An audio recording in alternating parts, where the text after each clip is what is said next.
Bismillahirrahmanirrahim. Assalamualaikum warahmatullahi wabarakatuh. Alhamdulillahirabbil alamin. Wassalatu wassalamu ala asrafil anbiya'i wal mursalin nabiyyina wa habibina Muhammadin wa ala alihi wa sahbihi ajma'in wa man tabi'ahum bi ihsanin illa yaumiddin. Allahumma sholli ala sayyidina Muhammad wa ala ali sayyidina Muhammad.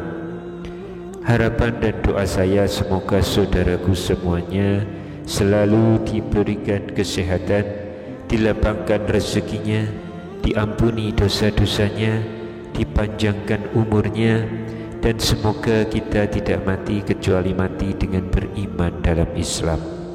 Dan sempatkanlah menuliskan sholawat di kolom komentar.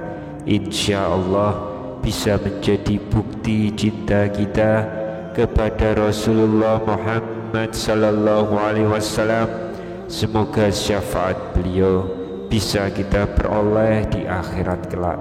Amin ya rabbal alamin. Sahabat beriman yang dirahmati Allah, di dalam agama Islam membaca istighfar menjadi suatu amalan yang tidak hanya membersihkan dosa, namun juga memiliki berbagai keutamaan lainnya.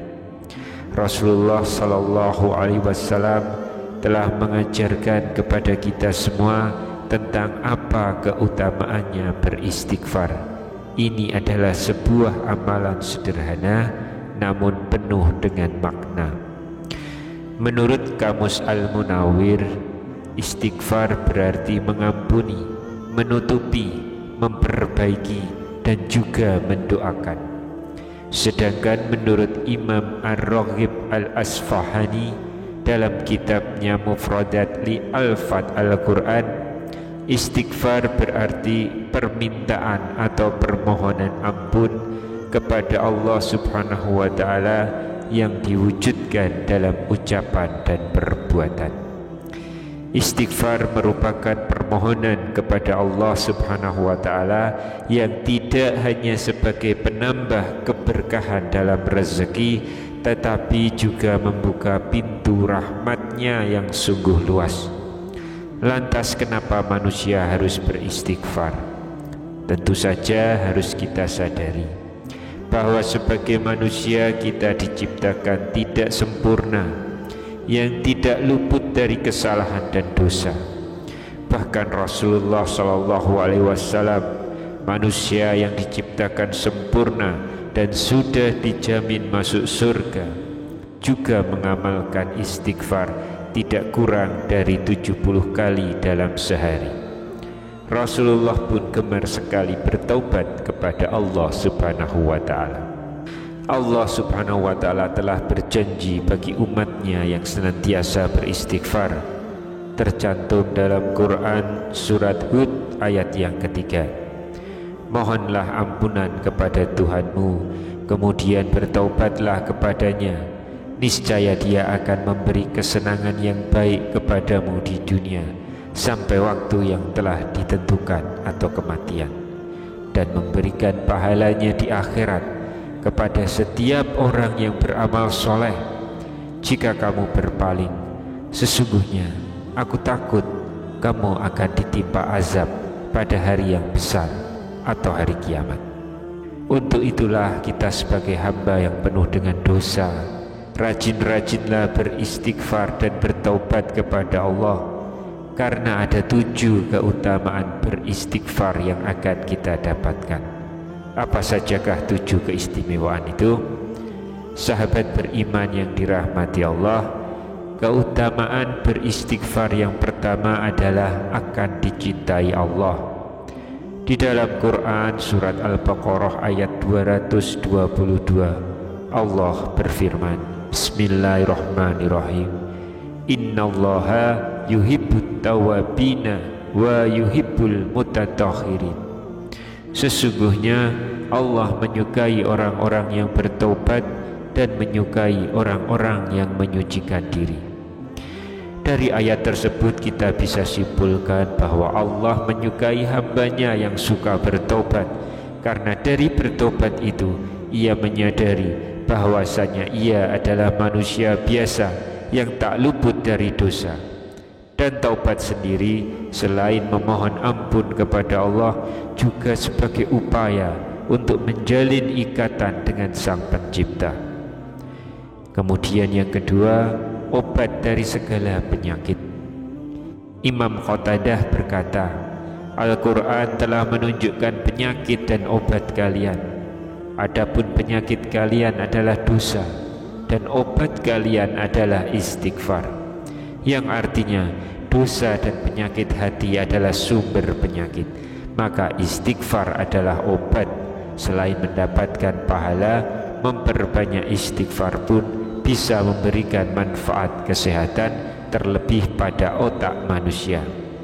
Istighfar memiliki banyak huruf jar atau huruf yang saat kita melafazkan maka kita harus menahan nafas bersamanya. Ini sama dengan kalimat tahlil atau la ilaha illallah. Kemudian yang ketiga, obat rasa sedih yang berlarut-larut dan melapangkan kesempitan. Dalam sebuah hadis telah disampaikan, barang siapa yang senantiasa beristighfar, maka Allah akan memberikan kegembiraan dari setiap kesedihannya dan kelapangan bagi setiap kesempitannya, dan memberinya rezeki dari arah yang tiada disangka-sangka. Hadis riwayat Ahmad, Abu Daud, dan Ibnu Majah. Dari rasa sedih yang mendalam, ketika kita mengucapkan istighfar dengan penuh keikhlasan, maka secara tidak langsung kita telah merelakan hidup kita diatur oleh Allah. Dengan hati yang pasrah, percaya pada Sang Pencipta, maka tubuh akan lebih rileks. Allah pun akan memberikan rezeki dari arah yang tak terduga ketika hambanya percaya dan ikhlas terhadap apapun yang menjadi ketetapan. Yang keempat, tolak bala atau terhindar dari bencana dan azab. Dengan kita sering bertobat, mengingat Allah, melafalkan istighfar dalam setiap helaan nafas, maka Allah akan melindungi hambanya dari segala mara bahaya. Allah Ta'ala berfirman dalam Al-Quran surat Al-Anfal ayat 33, Bismillahirrahmanirrahim. Wa ma kanallahu liyu'azibahum wa anta fihim wa ma kanallahu mu'azibahum wa hum yastaghfirun. Yang artinya, Allah sekali-kali tidak akan mengazab mereka selama engkau Nabi Muhammad berada di antara mereka, dan Allah sekali-kali tidak akan mengazab mereka selama mereka memohon ampunan. Syekh Islam Ibnu Taimiyah rahimahullah dalam Majmu' al-Fatawa berkata, Allah Subhanahu wa ta'ala mengabarkan bahwa Dia tidak akan mengazab orang yang beristighfar atau memohon ampun dari dosa, karena istighfar itu akan menghapus dosa, yang dosa itu sendiri merupakan penyebab datangnya azab, sehingga azab itu pun sirna dengan cepat. Lalu yang kelima, membuat setan kecewa dan putus asa. Setan sungguh membenci manusia yang suka bertaubat kepada Allah, karena dari sini mereka sulit menemukan celah untuk menghasut dan menggoda manusia. Yang keenam, selamat dari siksa kubur dan api neraka. Ketika istighfar menjadi kebiasaan hidup, terucap dalam setiap helaan nafas dengan penuh keikhlasan, Astaghfirullahaladzim, maka Allah pun akan menggugurkan dosa-dosanya. Kemudian yang ketujuh, mengikuti sunnah Rasulullah SAW. Barang siapa yang memperbanyak istighfar, niscaya Allah memberikan jalan keluar bagi setiap kesedihannya, kelapangan untuk setiap kesempitannya, dan rezeki dari arah yang tidak disangka-sangka. Hadis riwayat Ahmad dari Ibnu Abbas, dan sanadnya dinilai sahih oleh Al-Hakim dan juga Ahmad Syakir. Ketika kita mengikuti sunnah Rasulullah akan memperoleh rahmat dari Allah Subhanahu wa ta'ala. Karena orang-orang yang mencontoh Rasulullah adalah orang-orang yang berbuat baik, yang tidak hanya mencintai Allah namun juga mencintai kekasihnya. Sahabat beriman yang dirahmati Allah, ada sebuah istighfar yang disebut sebagai Sayyidul Istighfar atau istighfar yang paling utama. Diriwayatkan dalam Sahih Bukhari dari Syaddad bin Aus radhiyallahu anhu dari Nabi sallallahu alaihi wasallam, beliau bersabda, apabila seseorang mengucapkan doa itu ketika ia memasuki waktu sore lalu ia mati, maka ia masuk surga. Dan apabila ia mengucapkannya ketika memasuki waktu pagi lalu ia mati pada hari itu, maka ia masuk surga. Dinamakan Sayyidul Istighfar karena mencakup pengakuan dan pengajuan alasan, permintaan ampun, pernyataan taubat dan tauhid, yaitu mengisahkan Allah. Maka ketika seorang hamba tekun dalam membaca Sayyidul Istighfar, bisa menjadi penuntun husnul khatimah. Allahumma anta rabbi la ilaha illa anta khalaqtani wa ana abduka wa ana ala ahdika wa wa'dika mastata'u a'udzu bika min syarri ma sana'tu abu'u laka bi ni'matika alayya wa abu'u bi zanbi faghfirli fa innahu la yaghfiru dzunuba illa anta. Yang artinya, hai Tuhanku, Engkau Tuhanku, tiada Tuhan yang disembah selain Engkau. Engkau yang menciptakanku, aku adalah hamba-Mu. Aku berada dalam perintah iman sesuai perjanjian-Mu sebatas kemampuanku. Aku berlindung kepadamu dari kejahatan yang ku perbuat kepadamu. Aku mengakui segala nikmat-Mu padaku.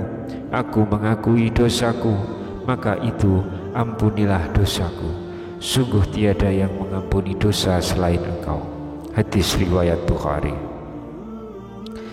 Ketika manusia menyadari bahwa kita tidak luput dari dosa, maka istighfar adalah cara yang jitu untuk mengambil hati Allah agar dosa kita diampuni dan juga membuat Allah cinta kepada hambanya.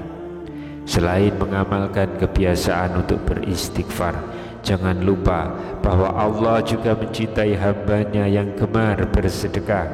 Sembari terus minta ampun atas segala kesalahan dan dosa, kita juga maksimalkan untuk memohon ampun dengan melakukan amalan kebaikan lain seperti bersedekah dan berwakaf, agar amalan kita terus mengalir tanpa henti. Mari kita maksimalkan amalan kebaikan dengan memulai kebiasaan yang baik. Sedekah di waktu terbaik. Dengan sedekah subuh itu menjadi sedekah juga yang terbaik untuk kita lakukan. Wallahu a'lam bishawab. Subhanakallahumma wa bihamdika asyhadu alla ilaha illa anta astaghfiruka wa atubu ilaik. Demikian yang bisa saya bagikan di kesempatan kali ini. Semoga pembahasan ini dapat memberikan manfaat untuk kita semua. Amin ya rabbal alamin. Wassalamualaikum warahmatullahi wabarakatuh.